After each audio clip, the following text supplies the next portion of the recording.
Le dernier quart d'heure de Smart Bourse chaque soir, c'est le quart d'heure thématique. C'est presque un quart d'heure littéraire ce soir qui nous occupe. Nous accueillons Éric Bourguignon à mes côtés en plateau. Bonsoir Éric. Bonsoir Je Grégoire. suis ravi de vous retrouver. Alors je le dis, vous avez presque été un compagnon de route des émissions que j'ai pu animer pendant des années. Non, mais vous interveniez de manière hebdomadaire ou quasi hebdomadaire, je crois, pour commenter notamment les marchés de taux et les marchés monétaires. Vous avez fait toute votre carrière dans l'asset management. Je vous présente également comme auteur aujourd'hui, puisque ce qui vous amène, c'est le premier roman que vous avez publié, qui s'appelle Le Billet, qui a été publié aux éditions Arnaud Franel, qui est un roman historique et économique. Vous aviez déjà publié avant cela pas mal d'ouvrages économiques, il faut le dire, Éric, notamment autour de la monnaie. Il y avait eu Alerte au tsunami monétaire, c'est ça, vos précédents ouvrages, Éric. Et donc là, on est sur l'idée d'un roman, mais rien que le titre nous dit quand même que vous avez pas complètement abandonné le tropisme qui vous a animé pendant plein d'années, qui est la question de la monnaie en général. Quelle a été la démarche? Ça m'intéresse toujours, après des dizaines d'années passées dans le monde de la finance. Qu'est-ce qui vous a amené à choisir ce format du roman et qu'est-ce que vous avez voulu raconter avec le billet, Éric? Écoutez, vous l'avez rappelé, hein, j'ai beaucoup écrit dans ma carrière, j'ai envie de dire, notamment sur la monnaie, qui est mon dada, vous l'avez également dit. Et je me suis dit, ça pourrait être intéressant, voire amusant, d'écrire un livre qui parle de monnaie, mais qui n'est pas un livre sur la monnaie, oui. En tout cas, où la monnaie est un des thèmes. Voilà. Donc c'est ce qui m'a. Et alors, quelle est l'histoire? Moi, je veux bien que vous le racontiez. Il faut le vendre, ce livre, Eric, là. Je ne vais pas dévoiler toute l'histoire, mais non, c'est l'histoire d'une jeune aristocrate qui quitte sa province pour monter à Paris chez une tante et essayer de se faire une vie un peu plus palpitante qu'à la campagne. Et elle rencontre un banquier. Et de cette rencontre va naître une invention géniale qui est le billet de banque. Voilà. Donc c'est un peu le fil conducteur de l'histoire, mais qui aborde d'autres thèmes qui me sont assez chers, comme le goût pour l'histoire ou la littérature du 19e siècle, par exemple. D'accord, il y a toutes vos passions, vos centres d'intérêt se retrouvent, certaines en tout cas se retrouvent dans ce livre. Alors c'est vrai que moi je vais garder le côté billet, l'invention du billet de banque, enfin en tout cas c'est une des toiles de fond de cet ouvrage. Ça nous ramène évidemment au sujet de la monnaie, un de vos sujets de prédilection. Comment vous regardez, alors avec un peu de recul, de détachement peut-être aujourd'hui, vous n'êtes plus dans l'industrie de la gestion d'actifs en tant que telle, Éric, comment vous regardez les questions qu'on se posait encore sur ce plateau juste avant que vous arriviez? Il y a visiblement une inquiétude un peu généralisée autour de la question de la valeur de la monnaie ou des monnaies fiduciaires, comme on dit, le dollar, mais peut-être l'euro, le yen ou d'autres grandes devises, effectivement, qui sont généralement perçues quand même encore comme étant des piliers de notre système financier. Non, mais je crois que cette crainte est justifiée. Je faisais un petit calcul juste avant de venir sur le plateau.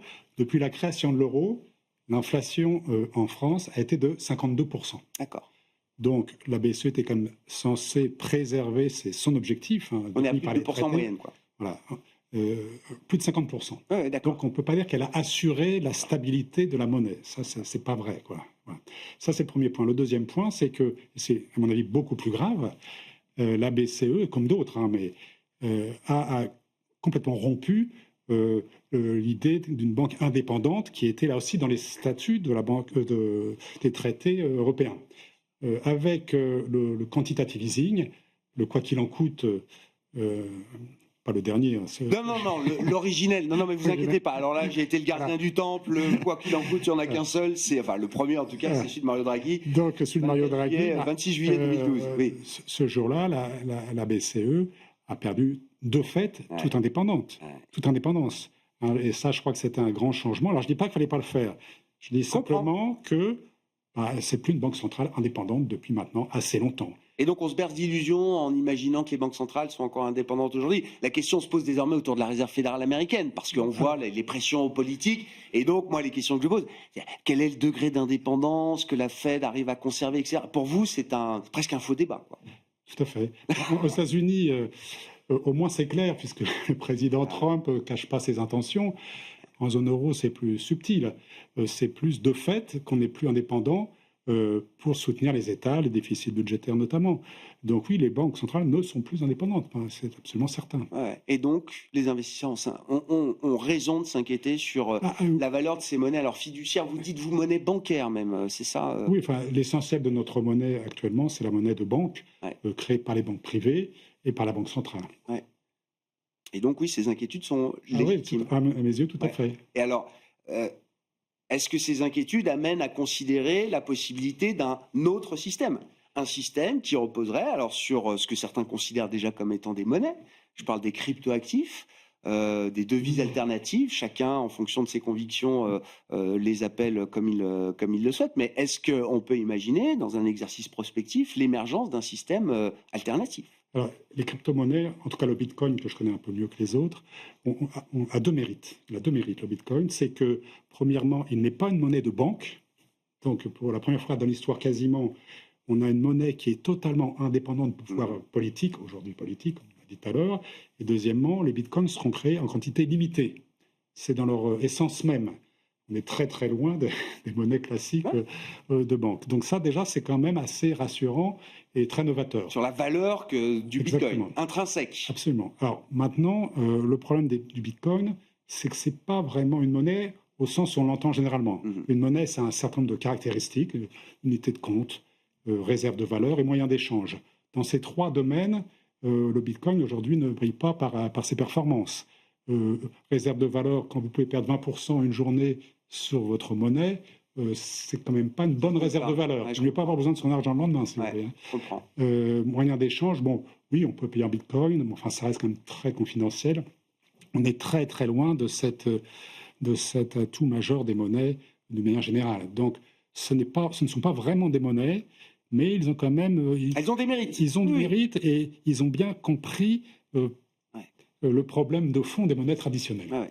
Mais vous dites, avant de pouvoir remplir toutes les fonctions de la monnaie, il y a du temps forcément qui s'écoulera et voire peut-être que ça n'arrivera pas au point de pouvoir remplacer une devise comme le dollar ou l'euro ou le sterling. Ça serait très compliqué. Bon, les États ont mis 2000 ans à s'approprier complètement le pouvoir monétaire.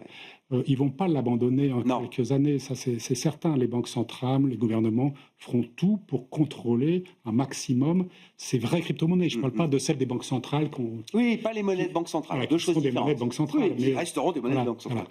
Donc, non, la partie n'est pas gagnée à ce stade. Et donc, je pense que ce n'est pas demain que les cryptos vont remplacer nos comptes chèques notamment. Est-ce qu'il y a des alternatives à regarder du côté des pays émergents et par exemple de la Chine? Évidemment, la Chine est une superpuissance sous plein d'aspects. Quand on regarde ce que représente le yuan dans les réserves mondiales, ça reste microscopique. C'est-à-dire, à part les Chinois ou la zone Chine, peu de gens détiennent du yuan aujourd'hui, transactent en yuan, etc. Oui, mais les autorités chinoises, je pense qu'elles préfèrent développer le yuan que les cryptos. Enfin, ça me paraît clair. Et puis, le temps fera son œuvre. On en reparlera dans 100 ans. Prenons rendez-vous dès aujourd'hui. Du coup, comment les choses se poursuivent? C'est-à-dire que si les banques centrales sont plus indépendantes, si on reste dubitatif sur la capacité des alternatives à vraiment représenter ou devenir un système alternatif dans son ensemble, comment est-ce que les choses évoluent? On reste dans un lien incestueux, vicieux entre souverain et banque centrale, c'est ça? Moi, je ne dis pas incestueux, je dis historique. Historique, voilà, on revient à ce que ça a toujours été, avec les banques centrales, oui. Et c'est tellement commode pour un État d'avoir une banque centrale qui le finance que, en plus, comme ça, il ne fait pas d'efforts, beaucoup moins d'efforts. Enfin, la France est très, très bien placée. La parfaite illustration de ce problème. Un bon exemple du moment. Voilà. C'est certain que si la BCE n'avait pas été aussi généreuse, que la France aurait réduit ses déficits depuis très longtemps. Donc, on ne sait pas ce qui se passera si la France était attaquée sur les marchés, s'il y avait un problème d'endettement.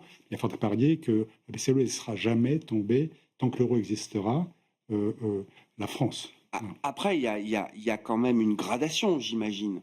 Enfin, le marché, vous connaissez ça mieux que moi encore, les bandes vigilantes peuvent aussi à un moment mettre un peu de pression sans forcément que la Banque Centrale Européenne, pour plein de raisons, se décide à agir dans l'immédiat. L'Italie, il a fallu que les taux montent à 7% avant que la Banque Centrale Européenne, effectivement, siffle la fin de la partie. Mais entre-temps, il s'en est passé des choses. Berlusconi est parti, Monti est arrivé. Enfin, voilà, à chaque fois, c'est quand même des séquences. Je suis complètement d'accord avec vous. D'autant plus que la France a un atout que n'avait pas l'Italie, l'Espagne, la Grèce. La France n'a pas de déficit courant. Ça veut dire que la France n'a pas besoin de l'extérieur pour se financer, ce qui est un atout énorme quand on est dispendieux comme l'État français. Bon. Espérons qu'on profite de cet avantage, du coup, français par rapport à d'autres pays. Merci beaucoup, Éric. Et puis, écoutez, bonne chance pour cette carrière d'écrivain, désormais, avec ce premier roman historique qui nous a réunis autour de ce plateau. Je le rappelle, Le Billet, qui est paru et qui est d'ores et déjà disponible en librairie depuis le mois de juin. Le Billet qui est paru aux éditions Arnaud Franel. Et l'auteur, Éric Bourguignon, qui a été l'invité de ce dernier quart d'heure de Smart Bourse ce soir.